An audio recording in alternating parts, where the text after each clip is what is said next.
Nakikilala ang puno sa bunga nito. Mag-ingat kayo sa mga huwad na propeta. Lumalapit sila sa inyo na parang mga maamong tupa. Pero ang totoo, tulad sila ng mga gutom na lobo. Makikilala ninyo sila sa kanilang mga gawa. Ang matitinik na halaman ay hindi namumunga ng ubas o igos. Ang mabuting puno ay namumunga ng mabuting bunga. At ang masamang puno ay namumunga ng masama. Ang mabuting puno ay hindi namumunga ng masama, at ang masamang puno ay hindi namumunga ng mabuti. Ang lahat ng punong hindi namumunga ng mabuti ay pinuputol at itinatapon sa apoy. Kaya nga makikilala ninyo ang mga huwad na propeta sa kanilang mga gawa.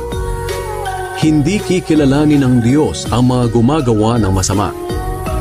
Marami ang tumatawag sa akin ng Panginoon, pero hindi ito nangangahulugan na makakapasok sila sa kaharian ng langit.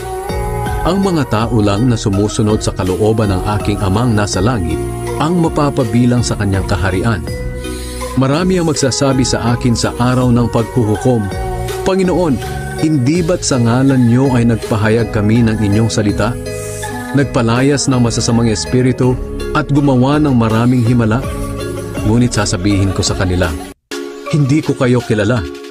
Lumayo kayo sa akin, kayong mga gumagawa ng masama. Ang dalawang uri ng taong nagtayo ng bahay.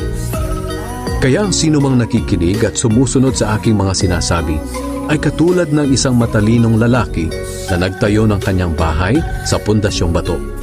Nang umulan ng malakas at bumaha at humampas ang malakas na hangin sa bahay, hindi ito nagiba dahil nakatayo ito sa matibay na pundasyon. Ngunit ang sino mang nakikinig sa aking mga salita, pero hindi naman ito sinusunod, ay parang taong hangal na nagtayo ng kanyang bahay sa buhangin. Nang umulan ng malakas at bumaha, at humampas ang malakas na hangin sa bahay, nagiba ito at lubusang nawasak. Ang autoridad ni Jesus. Pagkatapos ipangaral ni Jesus ang mga bagay na ito, namangha ang mga tao. Dahil nangaral siya ng may autoridad, at hindi tulad ng kanilang mga tagapagturo ng kautusan.